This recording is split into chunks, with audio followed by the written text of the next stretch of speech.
What's up everybody? For today's video, we're going to be talking about Bitcoin, Ethereum, and Cardano again. I'll be giving you guys my 2 cents about where we are in the market as well as where I think we're going to be heading in the short to near future. Also, I'm going to be talking about Elon Musk. He tweeted again. I'm getting kind of irritated. I feel like I need to vent and get it off my chest. So please stick around and hear me out in the later part of this video. I think you'll like what I'm going to say. So for the current moment, Bitcoin is trading at $33,461. That is a pretty big pullback from 2 days ago when we saw a high of $36,654. I think that's about 8 or 9%. Yeah, it's about 8.6% to the downside of when we saw that high just a few days ago. That's a lot more than what I thought we would see, to be honest with you. I thought we'd see about 5 or 6% and then rally back up to that level. Unfortunately, we tried, but got smacked back down by the bears. They just took that whole idea and just ate it up and kept going with it. So it sucks, but we are where we are. Can't do anything about it, but react to where we are. What I'd like to see for the Bitcoin price is I'd like to see us get some support in here soon and rally back up to $34,000. Guys, I really would like to see Bitcoin close $34,000 today. If it doesn't close at least $34,000 by the end of today, I'm going to get a lot more concerned short term for the Bitcoin price. Long term, I'm always going to be bullish. I honestly think that we're being manipulated on purpose and suppressed on purpose for whatever reason it is. It's a bigger reason than I know. But I do think that that's actually happening. But for the short term, and for all you traders out there, if we don't close 34,000 by the end of today, guys, I do see us going back down to that 32, maybe even $30,000 range. The good news about that is we do have a lot of support that's shown to come up in that price level. But the bad news is the more we test support or resistance, the more likely we're going to break support or resistance, right? There's that rule. There's that. It's true. The more you keep knocking on a door, the weaker that door gets. The door is going to open at some point. So I really don't want us to get back down to those levels again. I'd rather us get back up to $34,000 and stay away from that $30,000 range, because the more we test it, the more likely we are to break it. So again, guys, that's what I want to happen for the short term with Bitcoin price. Is I'd like to see us get some support in here, at least by the end of the day, rally back up to $34,000 and stay there. Let's move on over to Ethereum, guys. Ethereum holding up a little bit better than Bitcoin. We're still seeing about a 7% pullback, if I'm not mistaken, from a couple of days ago. Yeah, it's a little more than 7%, 7.3% at the current time of this video, since a couple of days ago when we saw a high of about 2288. It sucks, but at least it's not as bad as Bitcoin, right? There's a lot of bullish things happening for Ethereum. There's a lot of development right around the corner for Ethereum, guys. ETH 2.0 is like couple of months away, guys. So not surprised that Ethereum's holding up a little bit better. I would like to see us again find some support and start coming up a little bit more or less back into, you don't necessarily have to hit 2200, but if we can get closer to that number, I'd feel a lot more better about the Ethereum price. Market Cipher is showing us a red X, which is going to confirm about 20 minutes. So we'll just have to see what happens. It is what it is, guys. We can't front run the market. We can only be reactive to the market and what Market Cipher is showing us. Again, what I'd like to see, if you missed it, is I'd like to see us at the end of the day reclaim or get at least close to $2,200 for Ethereum. Let's move over to ADA. ADA is doing a little bit better than ETH and Bitcoin. Currently trading at 133. I'd like us to actually rally back up to 135 by the end of today, guys. That's what I would like to see for the ADA price by the end of today, is us rally back up to 135. If we can close 135, I'd feel a lot more better. That would be a good bullish move for the ADA price. Again, just like Ethereum, ADA has smart contracts right around the corner. A lot of bullish technical things happening fundamentally and in development for ADA, guys. So no surprise that ADA and Ethereum is holding up a little bit better than Bitcoin, but it is what it is. We are where we are. We can only work with what we have, right? I keep saying that, guys. So you know, that's where we are right now. If we don't rally back up to $35,000, I could see us coming back down to even that 130 range. I don't see us going much further down than that, just because we do have so much development right around the corner. But that's what I'm expecting. Only time will tell. Now, let's get into what I want to get into. This message in this part of this video is dedicated directly to Elon Musk. Elon Musk, I hope you're listening, because I have a couple of things that I want to say to you. I know you're probably not going to respond to this. I know you're probably not even going to see this, but I have to get it off my chest because it's bugging me. Your actions are bugging me. Earlier today, guys, Elon Musk tweeted out "Baby Doge do do do do do do," which was a play on the Baby Shark song, right? Obviously, trying to pump Doge.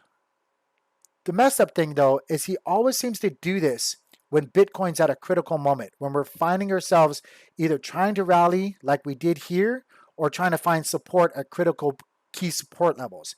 It's pretty evident that he does this specifically at certain points on the charts. I don't have exact timeframes for every one of his tweets, but I've just been able to reference it when he does tweet every single time. He does it at critical moments. And you know what? I should do that. I'm going to do that, Elon Musk. I'm going to go back and prove that you're doing it at critical moments in the charts for Bitcoin. So, like, I just have kind of a couple of things to say to you, Elon. Why do you do what you do? You know, stop being cryptic. Stop trying to be some kind of like mystic figure that just is doing things, you know, blah, blah, blah. Just come out and explain yourselves to the people. Please do, because you say you're all about bettering humanity, right? Like that's what Tesla is supposed to be doing in your vision. And what you say to people is Tesla is supposed to better humanity. It's supposed to help the environment and stuff like that, right? Like your SpaceX project is supposed to be for the betterment of humanity. You say you're a champion of the people, but yet your actions show us that you're not. So I would like for you to actually come out and stop tweeting, stop writing things. Have some courage and come out, make a video and address your actions on Twitter. Specifically, your actions on Twitter. Tell us why you do what you do and what your tweets mean. Because recently you also tweeted out something that said to the exact effect, something like timing is everything. You know, people can try to snowball their thoughts and opinions about why you tweet what you tweet because you don't explain yourself. But to me, when you tweeted out timing is everything, specifically when you tweeted out just recently before that negative things about Bitcoin, it just screams to me that you're maliciously picking on people. You're maliciously picking on the market, specifically Bitcoin. You're purposely trying to mess with people. And I know you know what you're doing. You're too smart to play that you're not. Like, what else could it be? And if you are, you do realize that you're worse than a schoolyard bully, right?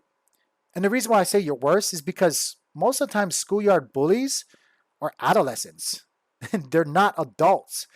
They need to mature still. And hopefully when they mature, they start being better with their actions, especially towards other people. You, on the other hand, you are a full-grown man who's in a position of power that chooses to laugh at people's concerns, laugh at people's misfortunes when it comes to financial things, because you're messing with people's financial well-beings, regardless if you want to admit it or not. I mean, yeah, maybe nobody can touch you and stuff like that. Maybe you're banking on nobody being able to touch you. But ultimately, you have to live with your actions, right? Like all of us. At the end of the day, we have to be able to look ourselves in the mirror and say that I'm a good person for doing what I do. My actions show other people that I'm a good person. Right now, I will argue that your actions make it really hard for you to look yourself in the mirror and say that you're a good person to yourself.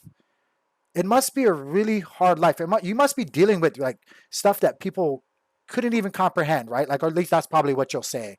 Like people just don't understand the stress that you're under. It doesn't matter though, because you laugh at people. You went on SNL trying to make a joke of yourself and Dogecoin and all this stuff. Like, take a long, hard look in the mirror and ask yourself, with everything that you've done, is this the kind of person that you want to be remembered by? Like, is this how you want people to remember you?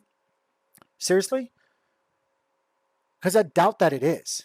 Maybe you don't care, but I really doubt that anybody would want people to look at them in a negative light. But you, on the other hand, are like forcing people to look at you that way.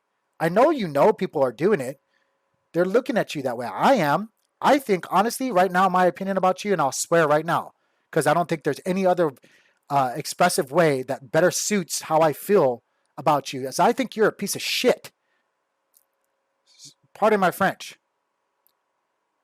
I think that you're worse than dirt right now, because your actions and your responses to people on Twitter specifically scream that. It shows it. It shows it. You're maliciously messing with people.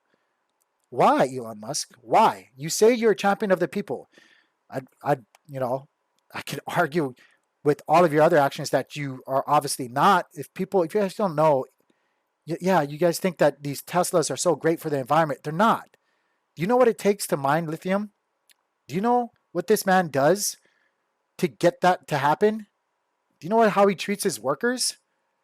Do you know that he didn't even invent Tesla? He bought it from two other people that are way smarter than him. He comes from money. All he's ever done with his life is buy other people's ideas and say that it was his. That's all you've ever done, Elon. That's all you've ever done is exploit other people's genius. That's all you've ever done. You haven't helped humanity one bit, and you're not doing it right now with your actions. So please have some courage and explain yourself. Don't be all cryptic and try to say, be a man. Be a man's man. And say to the people what you're doing when you do what you do. Excuse my update here. But explain yourself. Have some courage for once in your life. Tell people what this baby Doge do meant. What purpose did it serve other than to mess with the market? Tell us. Because if you don't, you're going to end up being a joke for the rest of your life. You're going to be remembered as the guy who was a crypto joke. That's all I have to say. That's my rant to Elon Musk. From now on, when you tweet, you're basically dead to us in the crypto world, in the financial world. You're a joke, dude. You think that this is like all fun and games, but honestly, you're being looked at as a joke already. Your tweets don't matter. Matter of fact, I actually hope you and Tesla sell all of your Bitcoins and just get out of the space. We don't need you. You're not doing anybody any kind of service. Your SpaceX project is a joke. You're into energy fuel credits. We all know, like anybody that does homework about you knows. You're a joke. And if you're not, prove me wrong and explain it to me. Because you didn't come up with PayPal. You didn't come up with anything. You rode the coattails and you bought your way in to all of those locked doors. And then you capitalized on your position with money. You're not successful to me. And if you are, prove me wrong. Because money does not define success. A successful person is somebody who does actions day to day that betters other people's lives. I know people who are dead broke who are more successful than you because they'll go about their day helping other people. They live their lives for the betterment of others. You, on the other hand, I don't know what you're doing. And I don't even think you know what you're doing. I think you're just high half the damn time. Probably more than half the time. So prove me wrong, Elon. Prove me wrong and prove the world wrong. Have some courage and actually make a video and voice to us what you're doing. Explain it to us. Because if not, just take your stupid tweets and go kick rocks, bro. That's my message to Elon Musk. I hope you guys listen to it. Stay safe. Don't over leverage. Don't overexpose yourself. Do your homework about certain individuals. And be blessed, people. Be blessed. Peace.